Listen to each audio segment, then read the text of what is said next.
Good evening all student, all here my channel to person. तो सभी श्रोताओं को मेरा शाम का नमस्कार। जैसा कि आप जानते हैं कि ईरान और इसका अमेरिका का सीज फायर हो गया था, लेकिन इजराइल ने अपना लेबनान पर बमबारी करना नहीं छोड़ा है। शायद तो उनके समझौतों को भी नहीं मान रहा है, तो ट्रंप को भी नीचा दिखा रहा है।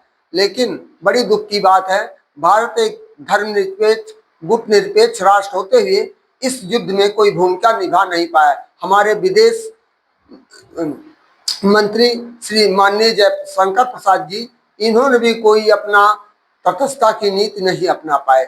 आज उसी का सर्वदलीय बैठक हमारे देश में माननीय रक्षा मंत्री श्री राजनाथ सिंह के द्वारा की जा रही है। इसमें देखिए क्या ये लोग अपना निर्णय लेते हैं। तो भारत एक ऐसा देश है, भारत को इस समय वैसे प्रधानमंत्री की जरूरत थी जैसे श्रीमती इंदिरा गांधी ने 1971 के और 65 के युद्ध में पाकिस्तान को ललकारा था, उसी तरह इनको भी करें। लेकिन ये तो पूर्ण रूप से ट्रंप के गुलाम हो चुके हैं और उसने रोक दिया कि आपको ईरान से तेल नहीं लेना है, ईरान से आपको एलपीजी नहीं लेना है। तो क्या किया वो इजराइल और अमेरिका से उसके कहने के अनुसार जो हमारा सदा का मित्र था उसको दुश्मन बना लिए हैं। लेकिन फिर भी भारतीय लोगों ने कुछ सहानुभूति दिखाया, प्रधानमंत्री ने वहां मेडिसिन की सुविधाएं दे करके उसमें कुछ वाहवाही लूटे, लेकिन इसमें युद्ध शांति कराने में कोई अपनी अहम भूमिका नहीं निभाया। तो इन्हीं शब्दों के साथ हम अपने आज के मोटिवेशनल वाक्यों के साथ आवाज हमारा प्रतियोगी परीक्षाओं के लिए भारत की राज्य व्यवस्था इंडियन कॉन्स्टिट्यूशन से संबंधित है। आज का शुभ विचार है, बाजार बढ़ रहे हैं, बाजार बढ़ रहा है इस सड़क पर किताबों की एक, बाजार बढ़ रहा है इस सड़क पर किताबों की एक नई दुकानें खुली हैं, एक नई दुकानें खुली हैं और दवाओं की दो, ज्ञान और बीमारी यही अनुपात है हमारे शहर में, यही अनुपात है हमारे शहर में। दूसरा, वक्त के साथ सब बदल जाता है, वक्त के साथ सब बदल जाता है, बस यादें रह जाती है जो हमें कभी हंसना, जो कभी हंसना और कभी रोना, रोने पर मजबूर कर देती है, जो कभी हंसने और रोने पर मजबूर कर देती हैं। तीसरा है, केवल विद्यालय भेजना पर्याप्त नहीं होता है, केवल विद्यालय भेजना पर्याप्त नहीं होता है, बच्चे का भविष्य उज्जवल बनाने के लिए अभिभावकों की जिम्मेदारी होती है, बच्चे के भविष्य उज्जवल बनाने के लिए अभिभावकों की जिम्मेदारी होती है। जब बच्चा घर और स्कूल, जब घर और स्कूल साथ चलते तभी बच्चे में सही ढंग से विकास होता है। तो हर माता पिता का दायित्व होता है कि बच्चा विद्यालय गया, क्या लेकर गया, क्या लेकर आया, और उसके टिफिन में बराबर उसका टिफिन है, उसका हर चीज चेक करना चाहिए, होमवर्क चेक करना चाहिए, क्लास वर्क चेक करना चाहिए, और उसके बारी बारा से जो है विद्यालय को कमेंट के द्वारा सूचित करते जाइए कि हमारा बच्चा यहाँ तक प्रोग्रेस कर गया है, लेकिन आपको क्या पढ़ा है, वो सारी जिम्मेदारी विद्यालय ही झेले। आप ये नहीं देख सकते, आपके पास इतना ही नहीं चाहे वो बड़े विद्यालय की बात हो चाहे छोटे विद्यालय के बच्चे की बात हो, गार्जियन को इतना समय नहीं मिल पाता कि हमारा बच्चा क्या पढ़कर आया है, क्या नहीं पढ़ा, विद्यालय में अध्यापकों ने क्या पढ़ाया है। बहुत करेंगे, कुछ लोग ऐसे हैं जो पैसे वाले हैं, एक होम ट्यूटर लगवा देंगे, वो क्या कर रहा है क्या नहीं कर रहा है उसका उनसे कोई मतलब लेना देना नहीं है, क्योंकि उनके पास पैसा है, और अंत में खामियाजा उसका वो भुगत जाते हैं। वही बच्चा आगे चल के एकदम किसी लायक नहीं हो जाता है। तो तीसरा इस तरह हमारा चौथा है, जो कौम अपना इतिहास नहीं जानती, जो कौम अपना इतिहास नहीं जानती वह कौम अपना इतिहास नहीं बना सकती, जो कौम अपना इतिहास नहीं जानती वह कौम अपना इतिहास नहीं बना सकती। इसलिए मेरा आप लोगों से निवेदन है, पहले अपने इतिहास को जानिए, यहाँ की भौगोलिक परिस्थितियों के बारे में जानिए, आज से लेकर आजादी, प्राचीन काल से लेकर आधुनिक काल के बारे में सब कुछ जानिए कि किसने कौन क्या त्याग किया है। और इस तरह से जब 5वां हिंदी में है, take risk in your life, अपने जीवन में खतरा मोल लो। इफ यू विन, यदि आप जीत जाते हैं, you lead, you can lead, तब तुम नेतृत्व कर सकते हो। If you lose, you can guide, यदि आप हार जाते हैं तो आपको भी गाइड, दिशा निर्देश देते हैं। छठा अंतिम है, अंधविश्वास इंसान को सच से दूर ले जाता है। अंधविश्वास इंसान को सच से दूर ले जाता है और वह उसे यह विश्वास दिलाता है कि उसकी तकदीर किसी और के हाथ में है, और यह विश्वास दिलाता है कि उसकी तकदीर और किसी के हाथ में है। जबकि सच्चाई यह है कि हमारे कर्म ही हमारे जीवन की दिशा तय करते हैं। हमारे कर्म ही हमारे जीवन की दिशा तय करते हैं। तो हम कहते हैं हस्तरेखा नहीं बदली जा सकती है, लेकिन कर्म के द्वारा किस्मत रेखा बदली जा सकती है। लेकिन उसके लिए दूरदृष्टि, पक्का इरादा, कड़ी मेहनत, यदि आपका लक्ष्य सही है तो आपको अपने लक्ष्य को प्राप्त करने में कोई देरी नहीं लगेगी। हाँ, कुछ समय टाइम टेकन लग सकता है, लेकिन अब इतना समय नहीं लगेगा, पूरी उम्र गंवा देंगे यदि आप सच्चे लगन से, सच्चे मन से करेंगे। लेकिन यदि आप केवल फॉर्मेलिटी के रूप में जाते हैं, दिल्ली, इलाहाबाद, लखनऊ, केवल घूमने टहलने के उद्देश्य से जाते हैं, वो चाहे घर हो क्या कहीं पर भी हो, जो लड़के घर पर भी रहते हैं वो भी अच्छा सफलता प्राप्त करते हैं। तो इस तरह से मेरा आप लोगों से निवेदन है कि आज थोड़ा पढ़िए, लेकिन अपने माइंड को कंसंट्रेट, कंसेप्ट आपका क्लियर होना चाहिए। जब चाहे 10 मिनट, आधा घंटा, 1 घंटा, 15 मिनट, 2 घंटा, 4 घंटा, जब आप पढ़ें तो कंसंट्रेट होकर पढ़ें, फ्रीली माइंड से पढ़ें, तो जो टॉपिक आप पढ़ते हैं तो पूर्ण रूप से वो आपको ग्रह होगा। इन्हीं शब्दों के साथ मैं आपके साथ चलता हूं। प्रतियोगी परीक्षाओं के लिए भारत की राज्य व्यवस्था, संविधान, कॉन्स्टिट्यूशन ऑफ इंडिया से संबंधित तथ्य।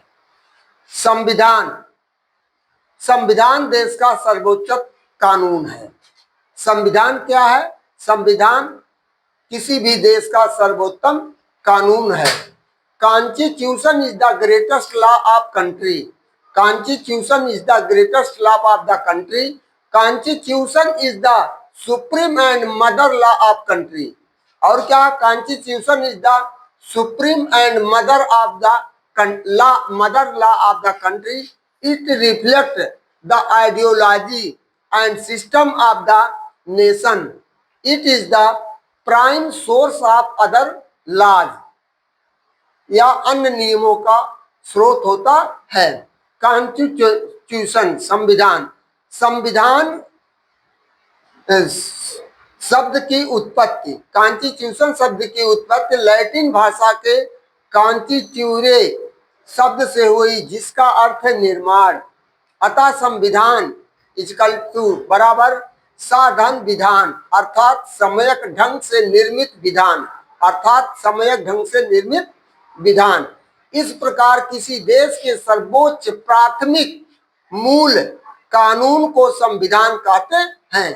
किसी देश के राजनैतिक, प्रशासनिक ढांचे एवं जनता के बुनियादी अधिकारों, बेसिक राइट का पता संविधान से चलता है। आधुनिक संविधान के विकास में ब्रिटेन के संवैधानिक सुधार आंदोलन, फ्रांसीसी एवं अमेरिकी क्रांति का महत्वपूर्ण योगदान माना जाता है। विचारधारा के आधार पर संविधान लोकतांत्रिक, साम्यवादी, राजतंत्र व तानाशाही आदि वर्गों में विभाजित किया जा सकता है। तात्पर्य यह है कि संविधान देश का प्राथमिक कानून है तथा देश की राजनैतिक एवं संवैधानिक संस्थाओं का संचालन इसके द्वारा होता है। सरकार के सभी अंगों पर इसका नियंत्रण होता है। सरकार के सभी अंगों पर इसका नियंत्रण होता है। संविधान के अनुकूल कोई भी कार्य नहीं कर सकता है। विधान मंडलों द्वारा बनाए गए कानून द्वितीय श्रेणी संविधान विरुद्ध होने पर शून्य विधि शून्य नल एंड वैध माना जाता है। कानून ला प्राथमिक और द्वितीय कानून ला, इसको हमने चार्ट में दर्शाया है कि प्राथमिक और द्वितीय कानून में क्या अंतर है, संसद के द्वारा बनाए गए कानून में क्या है और जो कॉन्स्टिट्यूशन में दिया गया उसमें क्या अंतर है। तो पहला संविधान को कहते हैं और दूसरा प्राथमिक संविधान को कहते हैं और दूसरा है और द्वितीयक में संसद द्वारा निर्मित कानून होता है। द्वितीयक में संसद द्वारा निर्मित कानून होता है और प्राथमिक इसमें संशोधन हो सकता है, इसमें संशोधन हो सकता है। द्वितीयक में या समाप्त हो सकता है, जो संसद द्वारा बनाया गया कानून उसको समाप्त किया जा सकता है। तीसरा है प्रायः संविधान एक होता है और इसमें द्वितीयक में इसकी संख्या अनेक होती है। संविधान कैसा है, संविधान कैसा है, यह विचारधारा के आधार पर तय होता है, यह विचारधारा के आधार पर तय होता है।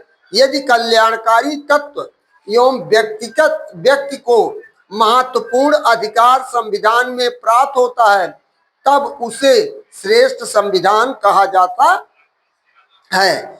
जनतांत्रिक मूल्यों की दृष्टिकोण से डेमोक्रेटिक वैल्यू, जनतांत्रिक मूल्यों की दृष्टि से भारतीय संविधान सर्वोत्तम एवं बुनियादी तत्वों पर आधारित है।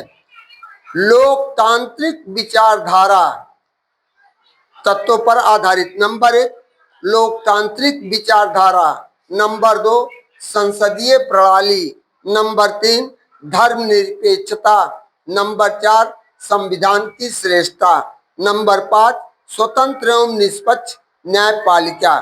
जरा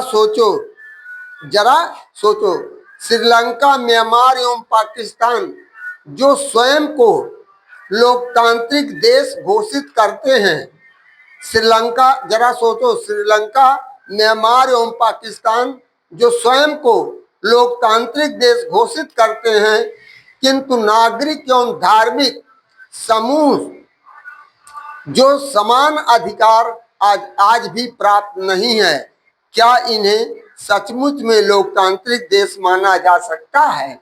परीक्षा उपयोगी विशेष तथ्य। भारतीय संविधान का डॉक्टर बी.आर. अम्बेडकर जी हैं। भारतीय संविधान का पिता डॉक्टर बी.आर. अम्बेडकर जी को माना जाता है। अमेरिकी संविधान के पिता थॉमस जेफरसन को माना जाता है।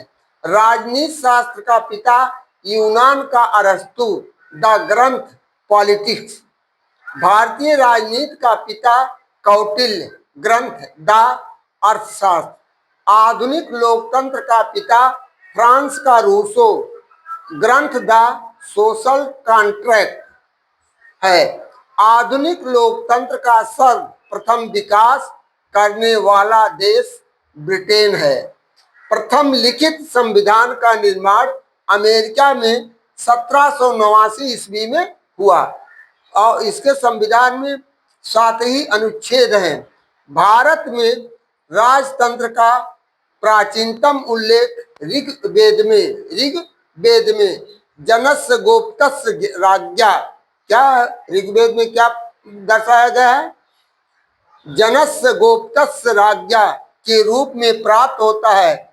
कौटिल्य के अर्थशास्त्र से प्रशासन के सिद्धांतों का प्राचीनतम उल्लेख प्राप्त होता है। भारत में 190 वर्षों तक ब्रिटिश शासन का प्रभाव रहा। इसके राजनैतिक एवं संवैधानिक विकास पर पड़ा। जो अंग्रेजों का शासन था उसका भारत के राजनैतिक और संवैधानिक अधिकारों पर इसका प्रभाव पड़ा। इसलिए हमारा संविधान इसलिए आज भी हमारा संविधान मुख्यतः ब्रिटिश से प्रेरित है, ब्रिटिश से प्रेरित है। इसी तरह हमारा है, इसमें आप छोटा छोटा टॉपिक बना करके आप क्वेश्चन भी बहुविकल्पी बना सकते हैं। और आप लोगों से मेरा निवेदन है, हमारे वीडियो चैनल पर नए हैं तो चैनल को सब्सक्राइब एवं लाइक करना, फॉलो करना ना भूलें। और कल हम आपको भारतीय संविधान से रिलेटेड टॉपिक देंगे और उसमें पूरा डिटेल जाएगा। तो इन्हीं शब्दों के साथ अपने वाणी को विराम देते हुए और सभी श्रोताओं को उज्जवल भविष्य की कामना करते हुए अपने वाणी को विराम देते हैं। थैंक यू, धन्यवाद, गुड नाइट।